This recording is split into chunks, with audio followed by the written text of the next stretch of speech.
大家好，我是小熊，歡迎大家觀看這一次的尋玉幻海城的活動故事，耶！這一次的格呢是一個很特別的套裝，就是先知套裝。這套裝呢，哇，看這個視覺圖，這個展示圖呢，就覺得呢，哇，他的那個手指好像是提線玩偶這樣子，哇，好像是那個玩偶由我控制的感覺，哇，挺不錯的。然后這個套裝的設計師是海，不是小海哦，是海。但是為什麼海會出現啊？這是一個很深奧的問題。那麼接下來呢，就是要換一下。雖然我非常捨不得這個套裝，我真的是非常無敵捨不得。對，就是我這一次的套裝，這一次的仿搭，大家就覺得要給多少分呢？是我的話呢，看我的衣櫥，熊的衣櫥，我勉強給自己60分吧，因為我覺得還不是很像。超不像的，除了他的頭髮，我勉強說有點像吧。謝謝孔雀套，謝謝那個所謂的輝光主神，謝謝你的頭髮，讓我至少看這個套裝有點像。然後這個臉嘛，不是這個臉上的那個裝飾嘛，感謝，我們感謝誰呢？我沒有記錯，是感謝葉宵啊。謝謝，這個是某個周年的，去年還是前年的葉宵的免費周年套装，我覺得我仿搭的挺不錯的。那麼我們開始這一次的故事吧。這一次故事，特帥的。我還在想，我到底要不要抽個哇？這剛才是什麼東西啊？好像有點像魔法師，是怎麼回事啊？挺像魔法師的。做設計櫥窗嘛，雖然我不知道它的意義何在，不過呢，暫且這樣吧。那麼先登陸幻海城吧。小海到底是怎麼了？混沌的舊序裡，繁星已成過去。在先知降臨的樂園，苦難是幻海的反義。聖域點亮每寸微塵，幸福隨潮汐永續。布滿聖光的教堂中，身着禮袍的唱詩班分立在聖壇兩側，低吟着神秘的頌歌。歌詞讚頌的並非遠古神蹟，而是一位知曉所有人心願、指引命運航向的先知。一陣夢幻的水藍色氣泡浮現在肅穆的空氣中，聖壇中央漸漸顯示先知的形象。屬於你們的星輝脫離了毀滅的結局，在這片奇蹟之地交匯。教堂裡的人們穩身俯身，隨着先知背後的法陣流轉，人們依次排隊等待接受預言，甚至無需聆聽祈願，那早已洞悉每個人應行的路，降下神聖的指引。預言儀式落幕後，佩戴法陣圖案裝飾的人們湧入這座圍繞教堂建築的城市，依序指引去往能夠實現心願的目的地。這裡是幻海城，它融合了奇蹟大陸上的各種建築風格，遊樂項目星羅棋布，而神聖的教堂正矗立在這座城市的心臟。人們紛紛在此圓夢，歡聲笑語充滿了每條街港。大家稱頌這位洞悉一切的先知，總能精準捕捉每個人心中最迫切的渴望。震驚！原本成績常年墊底的學生，在先知預言的加持下，竟屢次拿下滿分。淚目！許久未能見到多朵田的忠實粉絲，竟在幻海城以偶像契機般相見。逆天！靈感枯竭的落魄小說家依序指示連載《先知救世錄》，着成傳世神作。而身上功已名的先知，依舊靜立在聖壇之上，風雨無阻等待着你的下一個心願。此時，绚麗的影像隨着廣告語一同隱沒，原本充滿神聖意境的畫面，只剩下一行字幕。幻海公測現已開啟，即可點擊入城尋玉。現在的遊戲宣傳片流行這種神神叨叨的風格嗎？這款名為《尋月幻海城》的體驗遊戲最近風靡奇蹟大陸，在直課上到處是它的消息。這些消息與遊戲的評價與反饋毫無關係。據說第一批內測玩家至今還沉迷在遊戲裡，沒有人選擇離開遊戲。玩家其實被綁架到了異世界。怎麼連這種都市傳說都冒出來了？不過剛才那段宣傳片裡的先知形象，總覺得有點似曾相識。確實很眼熟，這個先知的妝髮讓我想起一位喜歡的關心的謎語人。雖然我感受到了相似的氣息，但這確實不是老師的行事風格。不會有人在模仿里爾里德吧？輝光主持的危機才剛過去沒多久。奇蹟大陸偵探團是時候出動了呀！大喵從角落裡拖出一台形似投影儀的裝置，是傳說中進入這款體感遊戲的設備。這款遊戲設備自帶生命維續系統，開啟後可以通過某種源於大衛之類的先進科技，將玩家的意識輸送到遊戲空間。哇，此刻上說這個設備很難搶到的，是從提斯那裡借來的。要不是他忙着荒原儀式，也想和我們一起去調查這個先知。小雪，你準備好了嗎？當然準備好了。等大家全部做好準備，暖暖按下開機鍵，所有人的意識都切換至遊戲的登錄場景。識別到3位玩家正在創建賬號，創建形象成功，資源加載中。生命維續系統已開啟，遊戲即將開始。若已準備就緒，即點頭確認。登錄成功，歡迎來到幻海城。如同真的經歷了奇妙的穿越，一行人已經站在幻海城門口，歡快的音樂在空氣中流淌。這裡似乎比起城市，更像是一座主題樂園。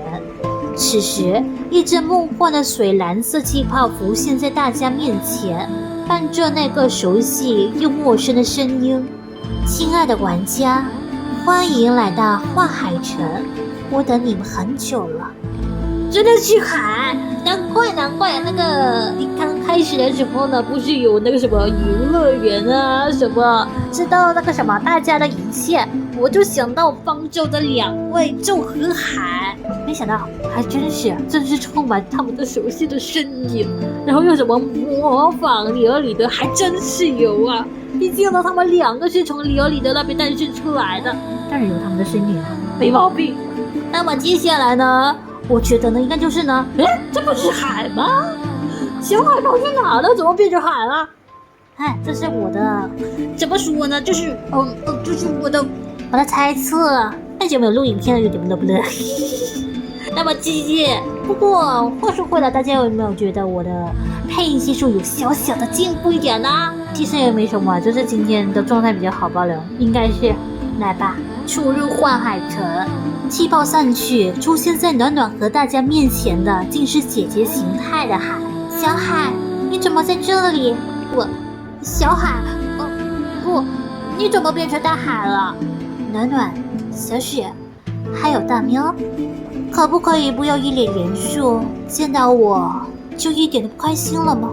見到小海當然開心，但是暖暖看着眼前的海。他周身正漂浮着水藍色的氣泡，跟宣傳片裡的先知如出一轍。難道你就是這個遊戲裡的先知？難道你就是這個遊戲裡的先知？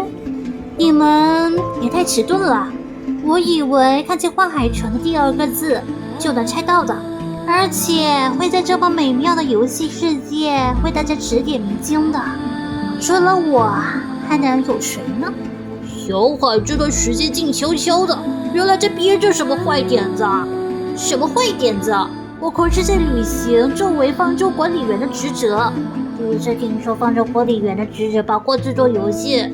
不是啦，在末日危機的時候，我在方舟附近的海面上觀測到很多情緒氣泡，就像這樣，海的身前飄過一枚閃爍着流光的小小氣泡，他小心地托舉在掌心，認真地注視着它。滿載美好的情緒的氣泡，澄澈透亮，就像方舟上的極光和彩虹一樣。但我那時候觀測到的氣泡卻都是灰暗無光的，隨着巨潮的湧動，在這一隻海上漂浮。這些氣泡的主人也被困在了人世的亂流裡，找不到出口和方向。原本這些沒有成型的情緒在浪潮裡很難被注意到，但我不想忽視它們，於是為這些氣泡的主人建造了這座幻海城。小海能這麼敏銳地感知和共情所有情緒，不愧是方舟的管理員。是啊，當人們的目光都聚焦在那場巨大的危機，具體的情緒會更容易被忽视。小海做了很厲害的事情，我就知道暖暖和小雪會理解我，畢竟我也想為消除末日的影響出一份力，就像暖暖和大家一樣。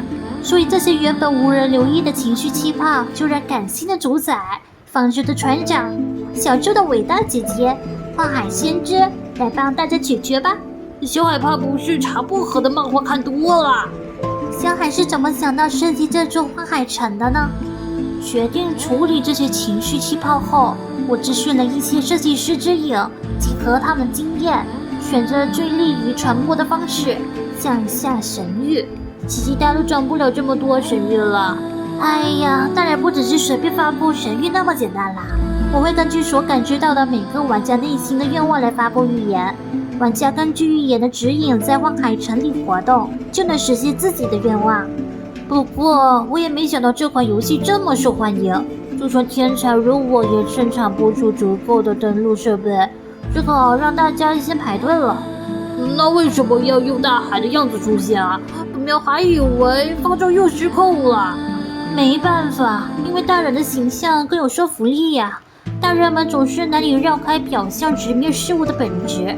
小孩子和大肥貓在這裡都只會被當成吉祥物。你在說我們也要失控了？好了，親愛的玩家們，不要在門口浪費時間了，請跟隨先知的腳步，一起領略這個至美的世界吧。暖暖一行人有些遲疑地跟上先知的步伐，走上了五彩斑斕的主幹道。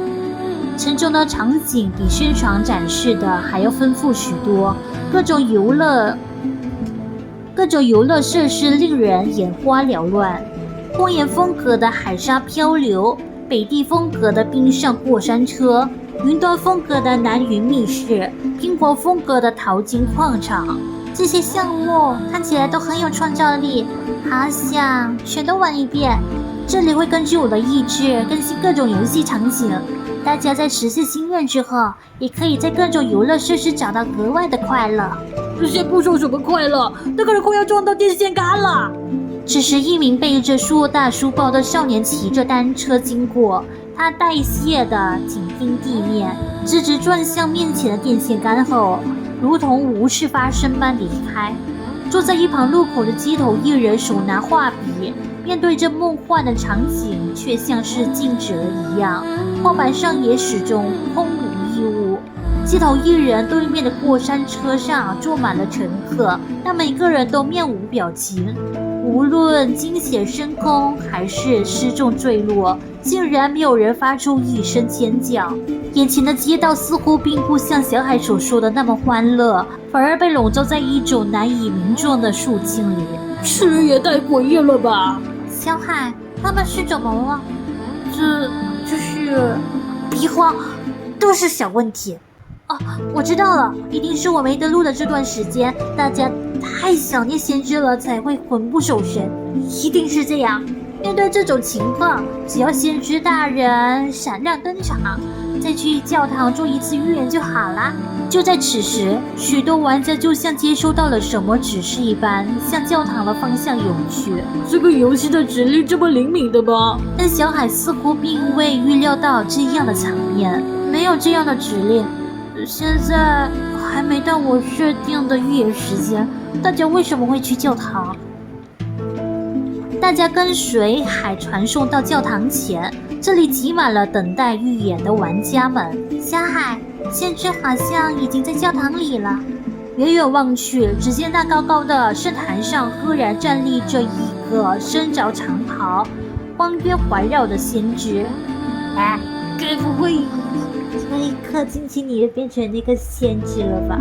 還有大家的狀態也不對呀，就好像之前暖暖所說的，大家玩這個遊戲就沒有出來，這讓我想到某個動漫呢。對，就是它。這個劇情該不會朝着跟某個番一樣的劇情崩去吧？這只是我的猜測。我知道你很喜歡搞那種真假。哎呀，之前就有一個真假聖女，還有一個什麼，之前還有一個真假的神。那麼接下來真假先知來吧，時間太長了。望着教堂深處的先知已經狂熱地湧向聖壇的玩家們，海明顯有些慌亂。這是誰？怎麼穿着我世界的先知套裝？還試圖操作後台，想要換上先知的全套裝備前去對峙，卻發現自己的管理權限已經全部失效。一定是台上那個冒牌騙子搞的鬼！我現在就去拆穿。等一下，小海，先別衝動，現在還不知道對方的目的地。現在這麼多玩家在這裡，最好先不要引起騷動。暖暖說的對，我們先去排隊，看看那家伙到底能冒充到什麼地步。還看了一眼急切等待着預言的玩家們，最終還是不甘心的點了點頭，認同了暖暖和小雪的提議。溫暖的先知大人，我就要畢業了，但我覺得自己研究的方向毫不出頭，只會讓我禿頭。稍等，請告訴我你的年齡、職業、經常活動的地區。22歲，是學生。先知大人，我的腦袋已經寸草不生了，請你一定要救我。研究本來就是漫長又艱難的路程，此行注定孤獨，沒有人能代替你經受這些痛苦，也沒有人能代替你享受豁然開朗的快樂。先知，你今天好像我的導師。其實這種質疑自己研究意義的焦慮會出現在大多數學生身上，和自己的導師以及同學溝通可以有效緩解這種焦慮。或以脫髮，首先建議你保持充足的睡眠。你好，你剛剛得到了先知的預言嗎？怎麼說呢？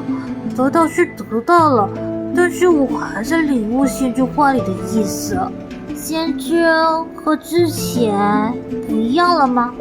是的，以前的先知能直接感應到我們的身份和心願，今天却詢問了我的個人信息，有一種教務處老師在核對我檔案的感覺，越來越可疑了。之前先知會立刻告訴我們去幻海城的什麼地方，做什麼事情會實現願望，但是剛才卻給我開了一個書單。對了，先知的語氣也怪怪的，以前總是很熱情，今天確實有點冷淡。或許先知也遇到了什麼不開心的事兒，我們的煩惱可以依靠先知解決。如果先知遇到了煩惱，該怎麼解決呢？真是正直善良的玩家啊！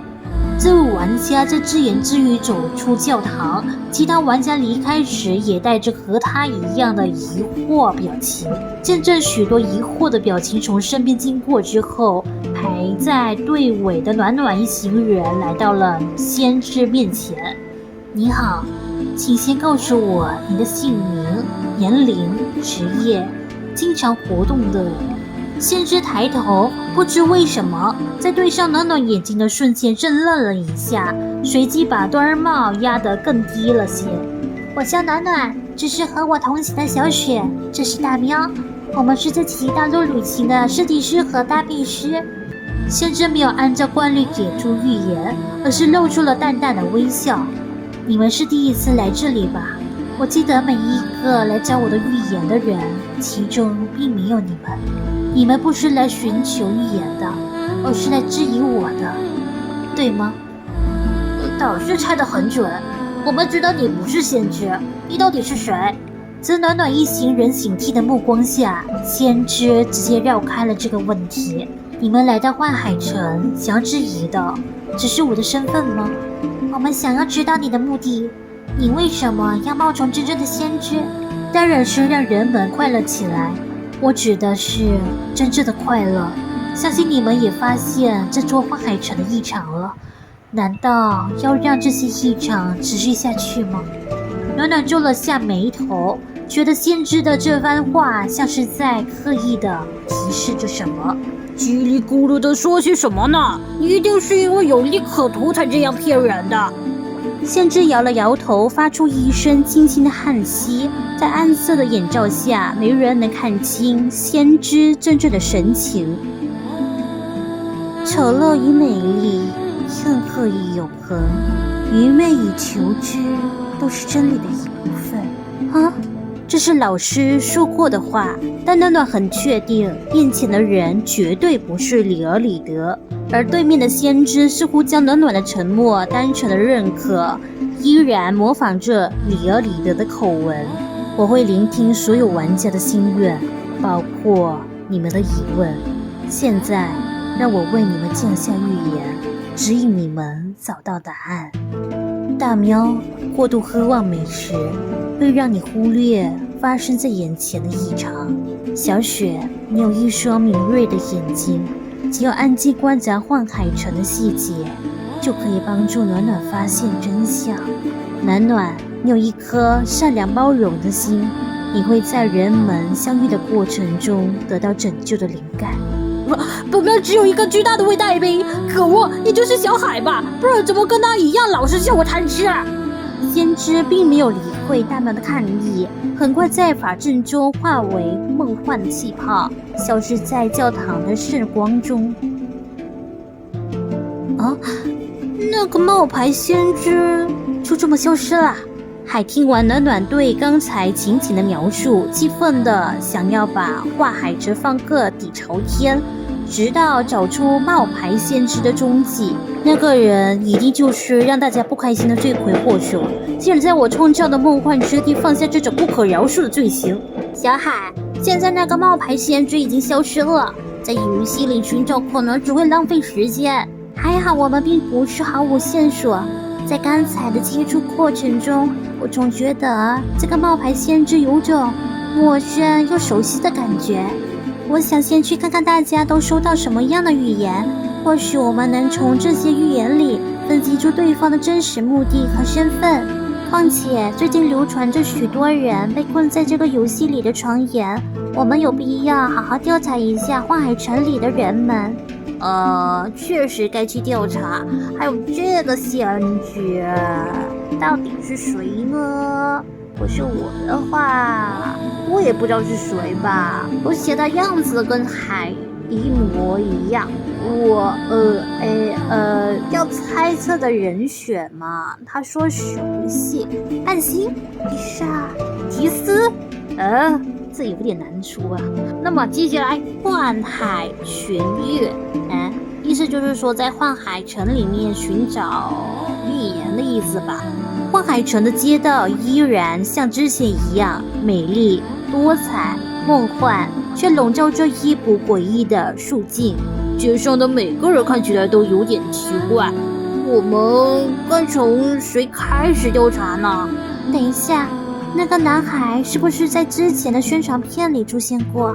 暖暖注意到那個之前撞向電線桿的男孩，此時依舊背着書包，似乎正尋找着什麼。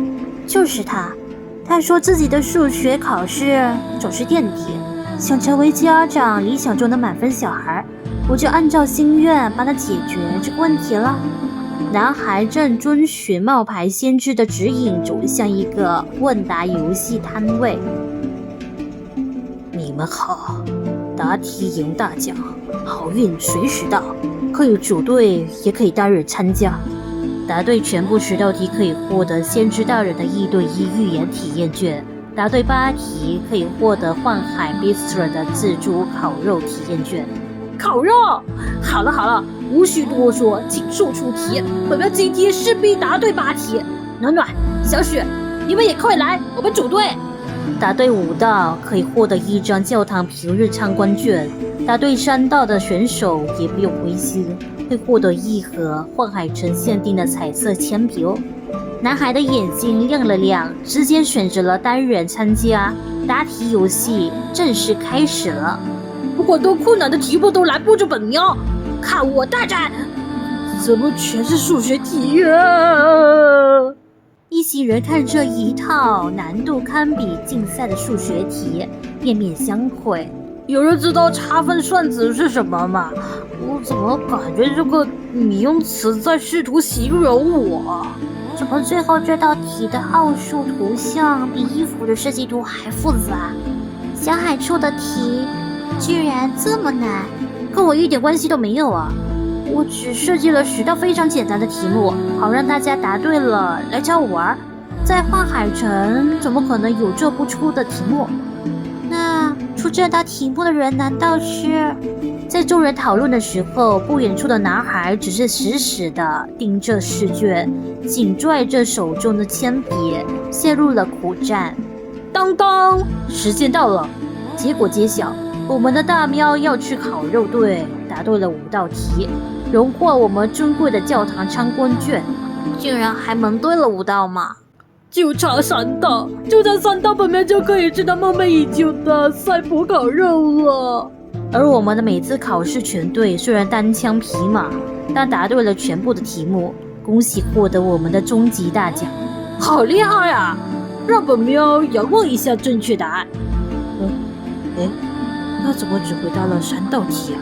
男孩的滿分考卷上只認認真真的回答了3道題目，後面的題目都空空蕩蕩，仔細一看，就連那3道題的答案也是錯誤的。這不純黑幕嗎？我要舉報！我就知道。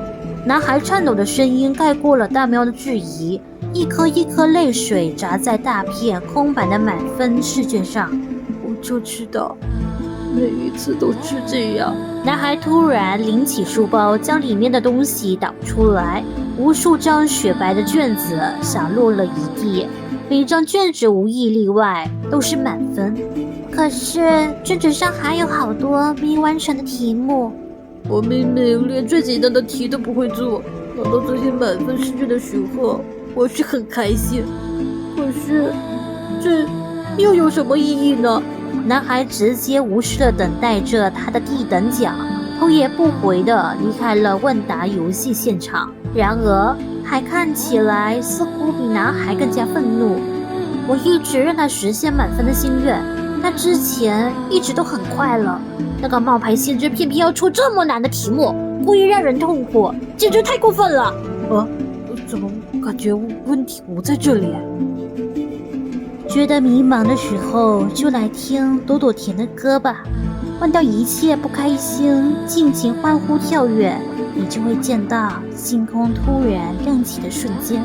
這時，附近傳來了熟悉的甜美聲音。大家不自覺地被吸引，走出攤位尋找聲音的來源。朵朵甜，在幻海城許多建築的上空，同時出現了朵朵甜的全息影像。這是一檔正在直播的綜藝節目。遊戲宣傳片中出現過的那位粉絲，正木然地坐在朵朵甜旁邊。主持人介紹着他們即將進行的互動環節。還注視着朵朵甜，眼睛瞬間亮了起來，聲音也輕快了很多。這位忠實粉絲超級想念自己的偶像，所以我就安排了這檔綜藝，不僅能讓他見到朵朵甜，還能像朋友一樣聊天做遊戲。但他既然是朵朵甜的粉絲，為什麼看起來一點都不激動呢？接下來是我們的真心話環節，會給2位戴上測謊儀，請一定要保持絕對的真誠，否則遊戲就會失敗哦。沒問題，作為奇蹟大陸第一偶像，當然要對粉絲絕對真誠。一旁的粉絲沒有回答，只是呆呆的點了點頭。第一個問題，問一下我們的粉絲朋友，這簡直是送分題嘛？請問你們今天見到朵朵甜，開不開心？開心。無精打采的聲音響起來的下一秒，測網儀就亮了紅燈，像是虛幻的泡泡被瞬間戳破似的，畫面出現了黑白裂紋特效，主持人和朵朵田都凝固在原地。這不可能，明明他最大的願望就是見到朵朵田，所以我就讓他每天都能以各種方式見到朵朵田，怎麼還會不開心呢？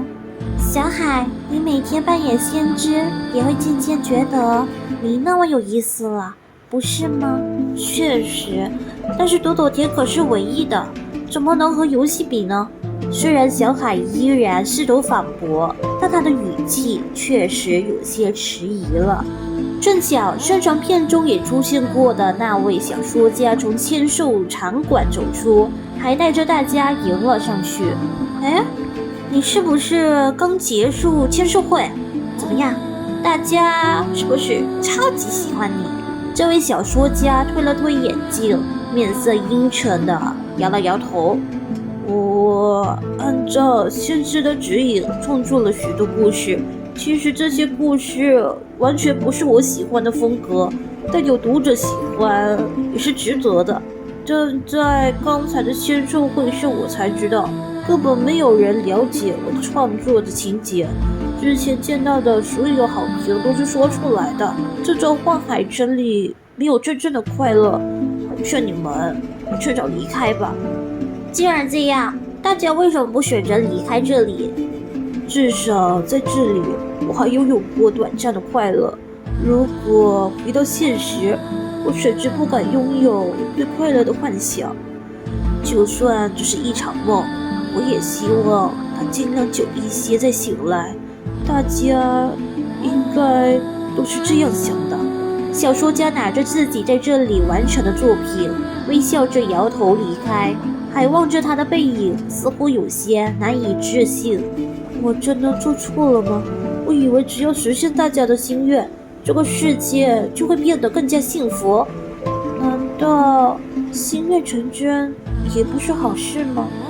小海，我知道你想讓大家都開心，這份心意很可貴。但你有沒有發現，其實你的預言並沒有實現他們真正的需求。人如果困在心裡的低谷，往往需要艱難的改變，才能一步步走出來。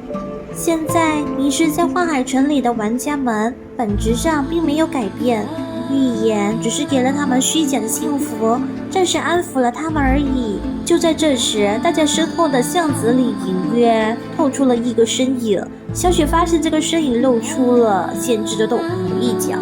等一下，那個冒牌先知好像正在跟着我們。到底怎麼回事呢？根據我的了解，這一次的活動故事呢，總共有6集。那我們就等下一集吧。下一集我不知道是下一次復刻呢，還是接下來會繼續。畢竟嘛，我這次真的是實在是沒有空間可以錄影片了，太難了。因此我們就等復刻再來看故事吧。不是開玩笑的，是真的很難，我發自真心的。姐姐你來說一下。確實是這樣，最近呢確實很多地方比較難錄到影片，沒有那個空間，實在是很難啊，真的很難，對吧2號？對，就很難一下。2號你不要整天在被幹笑。那大概的情況就是這樣子啦。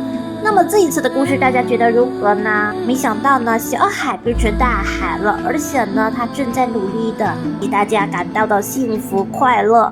而是沒有想到呢，小海給的東西基本上只是暫時性的，只是一個形象的符合的那種感覺。但那個考試我就覺得有點好傷心了，明明做錯題了卻拿到滿分。剛開始確實是很開心，不過呢，那個開心只是一瞬間，不到5分鐘應該是就結束了，因為呢，我的題目全部都是錯了，卻拿到滿分。而且呢，偶像呢，明明應該開開心心一直跟自己在一起。沒想到還會凝固在那邊，什麼東西啊？至少虛假也要虛假的真的吧。然後小說家嘛，自己不喜歡的東西就不要勉強，說真的。但是小說家靈感枯竭應該是合理的事情，小卡应該做的事情應該就是給予靈感吧，就給他體驗這個世界，應該是這樣的感覺。不過呢，你應該可以去找多蘿西吧，他的夢想是成為童話作家。這樣嗎？我在講什麼？那麼這一次的活動故事就直接說啦。喜歡我人設的配音的話，對，喜歡我真實的配音的話，記得在下方留言讚分享出加油請哦，不要忘記訂閱我，打開我親愛的小鈴鐺哦。那麼再見啦，拜拜。娜娜有什麼話說吧？說聲拜拜吧，說吧，拜拜。嘿嘿嘿嘿。